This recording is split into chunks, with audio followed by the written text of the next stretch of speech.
Welcome back to the Start Your Fashion Business channel. My name is Stephanie and I'm the host of this channel. If you want to learn about all things fashion business, then you have come to the right place. I'm really excited to be interviewing one of our students today. And in the next few minutes, I'm going to be introducing her and her beautiful brand. I just want to remind you, if you're new around here, make sure to subscribe to my channel because I share fashion business tips every week.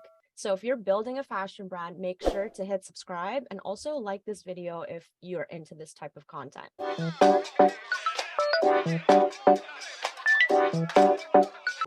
So anyways, without further ado, I want to introduce you to Randi from BravoXRomeo.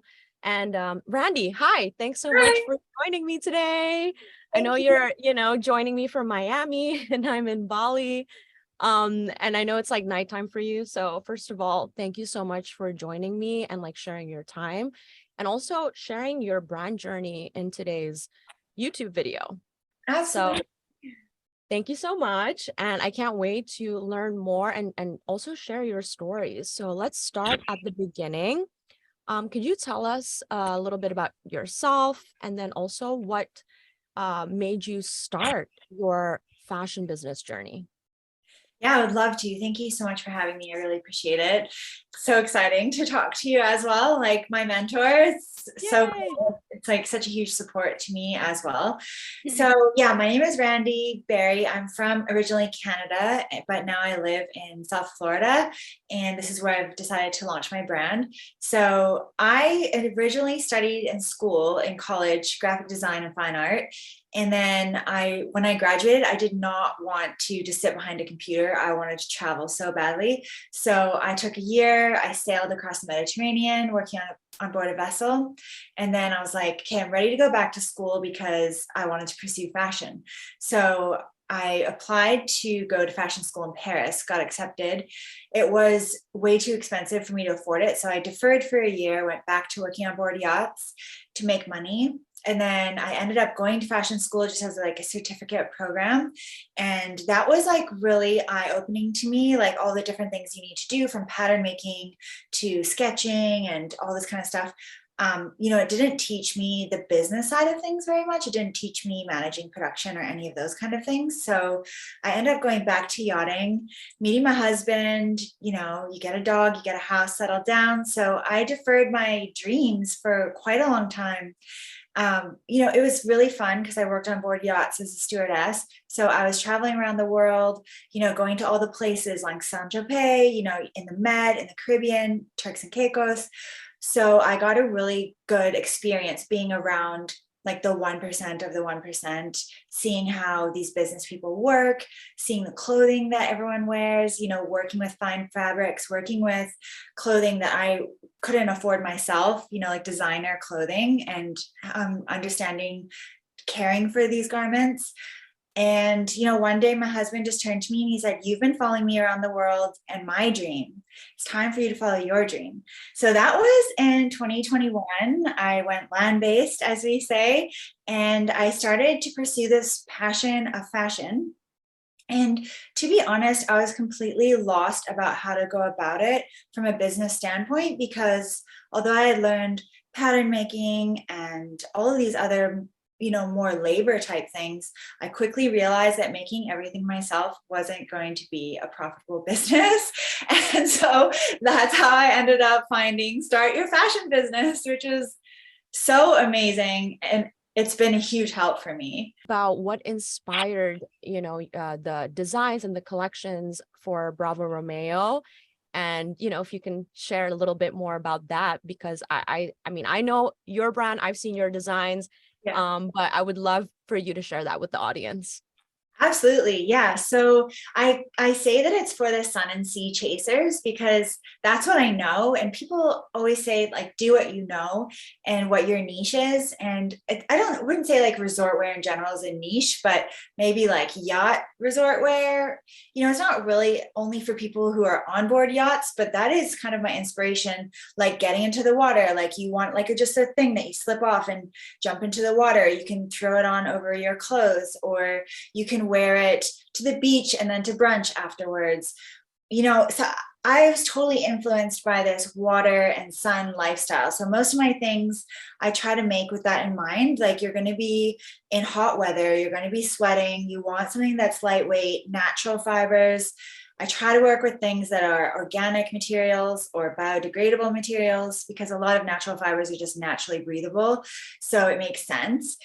And I try to, always be thinking about, in the yachting industry, we are also really conscious, the crew, of our environmental impact. And I don't know if it's like a guilt thing, but we're always thinking like, how can we recycle? How can we be more sustainable?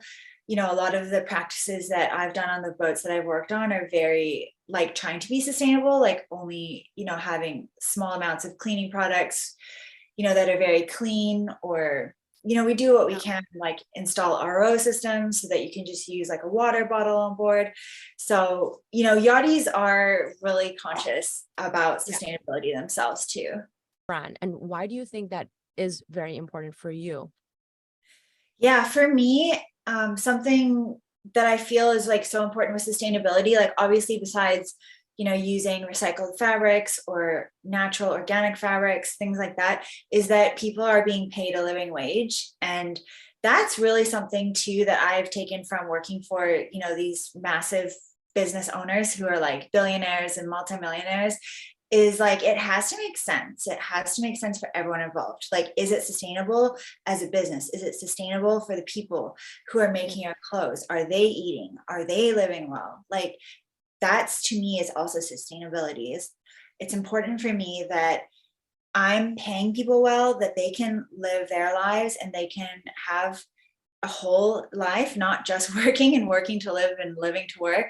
Yeah. That I'm also having that in my life, and that's a cycle. And that's always something that I'm trying to speak about with my friends or talk about when I try to educate people about pricing, which is something that I learned about in your course. People will, do Shein hauls, or I don't want to like poo-poo anyone. I understand there is this thing about affordability. So what I really try to focus on is creating quality items that, maybe aren't so crazy trendy, that people can wear for a long time, that maybe they're their hero pieces, or they are clothing items that will last in their wardrobe for a long time. And if they take good care of them, they launder them properly, they wash them, they hang dry, or they follow the care instructions, that they can have these pieces in their wardrobe for a long time. That's also something I learned as a yacht stew.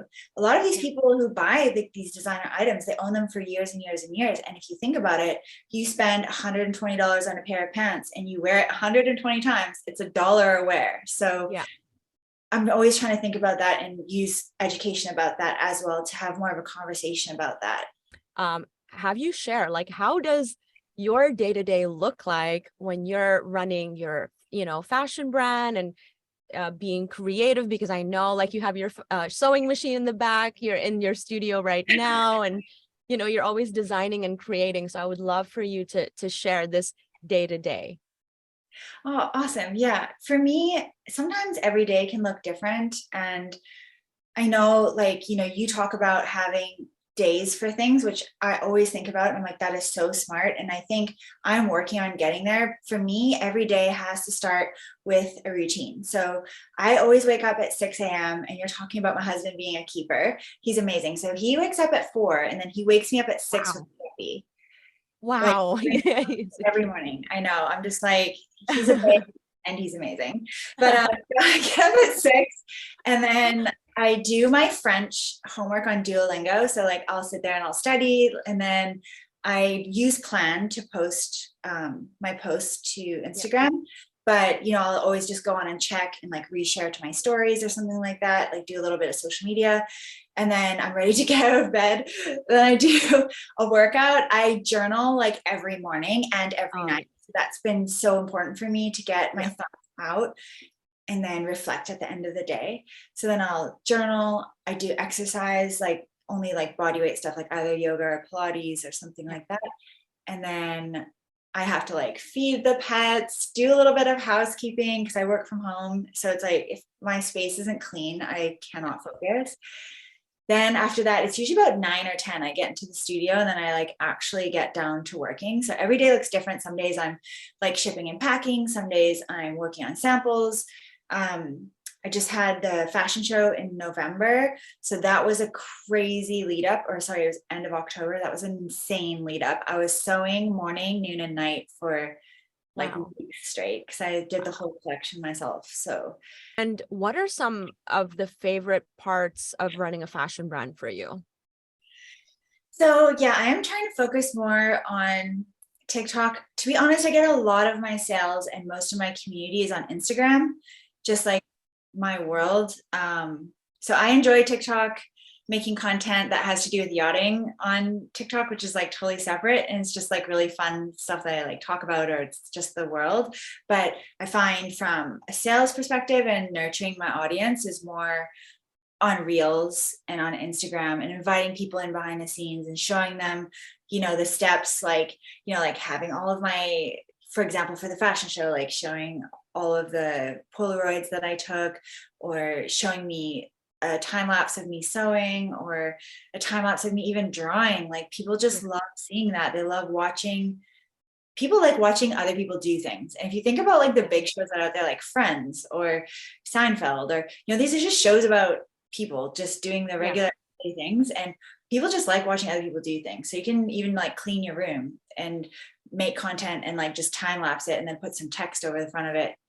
That will get views, so it doesn't have to always be like these really calculated things. Sometimes if you're just documenting your life and sharing it with people. So that is something I'm focusing on, doing more reels. I'm really right now focusing on like getting my whole collection posted to my Instagram feed with like the lifestyle peppered in between it. So, and then some of the things I love about running a fashion brand is, for me, like it was insane when people actually wore my designs. The first time I did the fittings for the fashion show, and like this is even at like a photo shoot, just seeing something that you had in here like eventually end up on somebody's body is absolutely insane. You're like, this is in real life, it's in 3D, it's moving.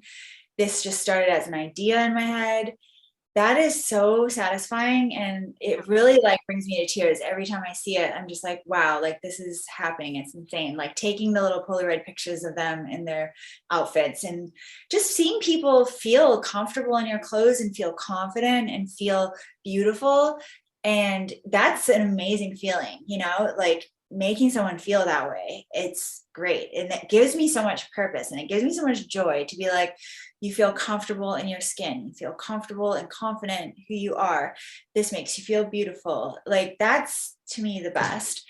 So that's amazing. But I do love making content too. I think it's a really fun way to connect with your audience, and then to get feedback, like using your stories to get feedback about things. You can ask different things like, what's the best colorway, or, inviting people into your thing. A lot of the stuff that I've made, or that I've repeated, like for example, this dress, my friend Francesca bought it off me, and then she didn't tell me, but she went and she wore it on Below Deck. It's like season 8, episode 2.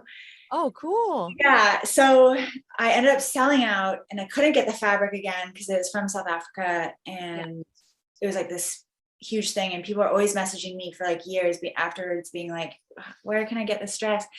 And the place actually restocked it in South Africa, and I bought them out. I bought like all the rolls, sent it to my manufacturer, and I was like, you need to make me this dress, and so like that's like the feedback, because I had that feedback from my customers on Instagram. So without that, I wouldn't think like, oh, like let's do this again. So a lot of my stuff is back and forth with my audience, my customers.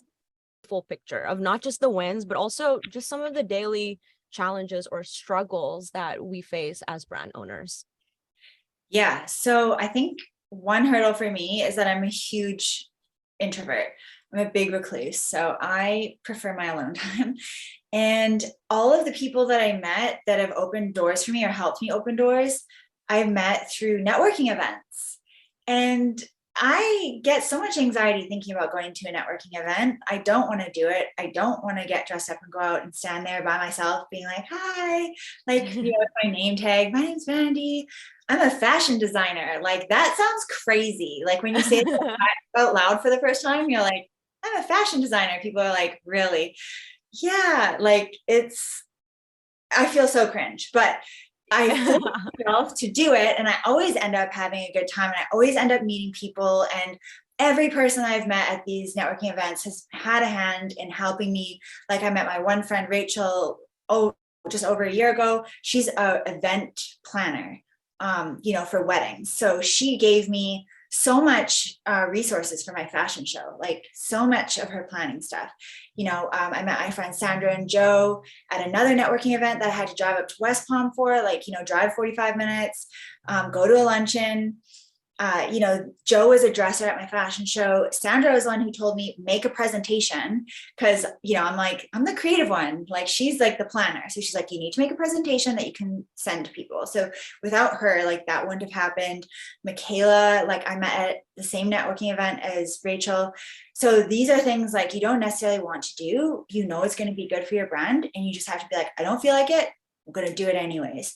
Another challenge I have is fear. It seems as at every corner, fear and doubt, because I always feel like, hey, I'm standing on this precipice. I'm going to become a fashion designer. And like, that's a scary thing to say you're going to try pursuing. And you think, I'm going to jump off this cliff. I'm going to take this course. I'm going to do it. You know what I mean? But like, at every corner, it seems there's another fear to overcome. And you just have to say, like, shut up, like, I'm doing it, like, you just have to be like, I can do this, like, I can do this, I can do this. And you look back, like you say, and reflecting, you're like, I did that, I did that, I did that. So, you can keep going, you can keep taking steps forward. And I think, maybe the fear of failure can hold people back. They're like, what if I fail?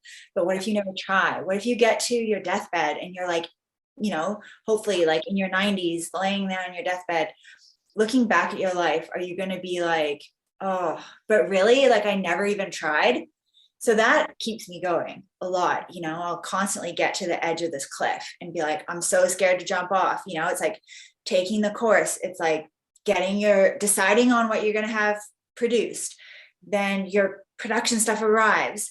Now my next thing is I have to go and talk to businesses, and I need to do more rejection therapy, and I need to go down, and talk to boutique owners and be like, hi, would you like to stock my stuff? Here's like my line sheets, here's like everything, and that's more relationships again. And so, like, it's this always overcoming fear, but it's amazing when you look back and be like, I did a fashion show on a yacht. I got my production stuff going. Like, I've done it. It's just got to keep putting one foot in front of the other. And then I would say the third and last obstacle that I have is cash flow. So, you talk about that a lot in the course, which is like really helpful, and something that I've had like a few businesses before, and like some have been successful, and like I've sold, and some haven't been successful. And I learn as much from my failures as I do from my successes. But so what I do now is I do a little bit of crew recruitment on the side, because I was like in that whole yachting world.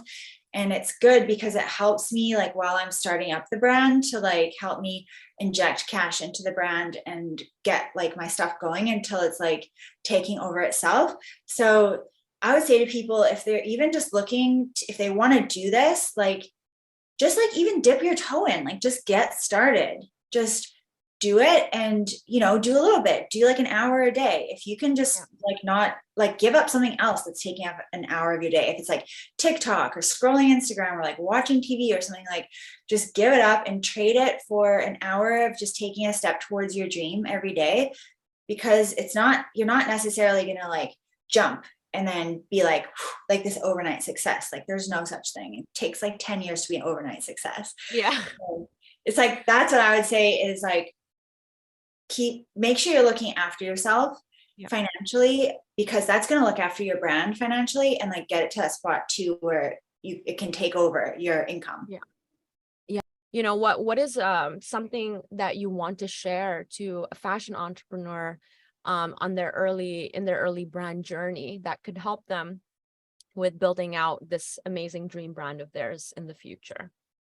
Awesome. I'm so glad you asked me that. I actually have written down a couple of points because I was like, I'm so passionate about this. I'm so passionate about people following their dreams.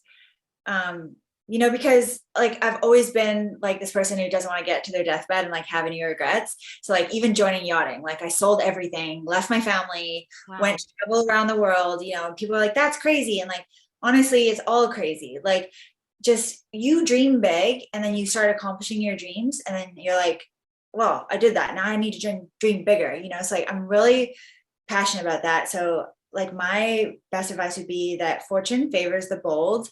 That's like a really common saying.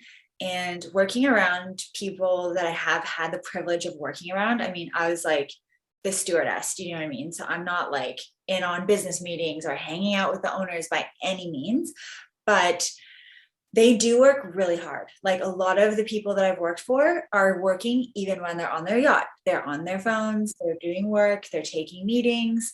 Like, they wake up early, even though they're on the boat. They still wake up early. They eat breakfast, they do some work. Okay, they'll go for a swim or something. But these people do work hard. And I'm like, wow, like you own a yacht. Like you should be chilling out. Do you know what I mean? But that's what successful people do is they work hard. So don't think that it's going to be easy, but like I always say, life is challenging, right? It's challenging no matter what. It may as well be challenging in the direction you want to go. Like you're going to have battles anyways. Yeah. Have the battles that you want to fight for, that you believe in. So I wrote down, don't wait to begin. So like, just like what you were saying, like you encourage people in the course, like just start even like posting or start just taking one step towards your goals. And then at the same time, visualize, have an idea where you're going, like we talked about with the ship. So I wanted to ask you, what are you currently working on and what are you excited about for this year? Yeah, thank you. I just wanted to like comment on that too, because you talk about mindset so much, about the entrepreneurship mindset, and it is like problem solving. And this is what we do a lot in yachting as well, is, we have people ask us for the craziest things. Like people be like, I want 30,000 roses flown into the Bahamas tomorrow, and then it's like, throw them overboard. Like, you're just like, nothing is a problem. I will figure it out. You become the most resourceful person. And I feel like that's too, is like how you say reframing it, being like, okay, this didn't work out, but like, how is this working in my favor? And I feel like that's such a huge part of it too, is like, I'm, being a solution finder instead of a problem finder, being like, I'm going to find the solution. We're not going to complain about that. We're just going to keep moving forward and find the solution. So yeah, I'm looking forward to that. In 2023, there was actually, a TV show that was filming at my fashion show that's going to be on Paramount Plus. So I will post about the actual, like, there's like a working name for it. And I don't think that's going to be like the actual name of the show. So I will post about that on my Instagram when it's like, when we get the launch date for the TV show. So that'll be summer 2023 on Paramount Plus. And I'm really excited for this now B2B journey because, I did look at my business and how I wanted my business to be. And I didn't want to have, straight out the bat, a flagship store myself or go into having a brick and mortar store myself, because I wanted to keep my overheads low and do lean startup, which is like something you also talk about in the course. So I'm really excited about, finding these new relationships and partnerships, either through online, through like the platforms online, and then also in person. So those two things I think I'm really looking forward to. Yeah. And doing more drops. I'm doing like more supplemental designs that are going to go with my capsule collection. So right now I have a capsule collection that I just launched for spring resort 2023. And it's kind of like interchangeable mix and match pieces. So I want to add like a blazer to that look. And then I'm looking to do more things that are also going to cross over on board yachts, but like also just be like resort wear. So I'm looking to do more drops throughout the year rather than seasons, like more seasonless type things. Wanted to ask you if you had anything else to share, any tips or sneak peeks, anything that you want to share before we wrap it up? Yeah, like I would just say, don't give up on your dreams. And, for me, it took me 10 years to circle back to starting this fashion brand. Yeah. But I always knew, like, it just wasn't the right time. Like I wanted to make sure that I was like in a certain place in my life where I could have it like be sustainable, or that I could sustain it. I could make it happen. And I just, even mentally and emotionally, like I wasn't ready, but I always knew I was going to do it. So if you just have this feeling like I'm going to do this someday, like don't give up on it. Like it's meant for you. What you want wants you back. And check out my latest capsule collection that I just launched on BravoXRomeo.com. I am so excited, especially like the TV show is coming out, and like, yeah, I'm so grateful for your time and also like your insights. I'm totally inspired, and I hope it inspires you guys to take aligned action towards building your dream fashion brand, because you can do it too. And it's never too late. Like you mentioned, you had this idea 10 years ago, but it was just not the right time yet. And I think it's important to like, like if you have that gut feeling, like I need to start now, just go for it. But if it's also like, oh, well, I have this idea, but it's not the right time to start, that is okay too. You're not going to miss the boat, but just don't stop believing in your dream. So thank you so much, Randi, for your time. This Thank was you. so much fun, and I loved hearing your story, and I'm so grateful that you shared it as well with the audience. So thank you so much. And thank you guys for watching. If you enjoyed this video, make sure to hit the like button. Don't forget to subscribe, and make sure to follow Randi and myself. All the links are in the description box below, and I'll see you in the next one.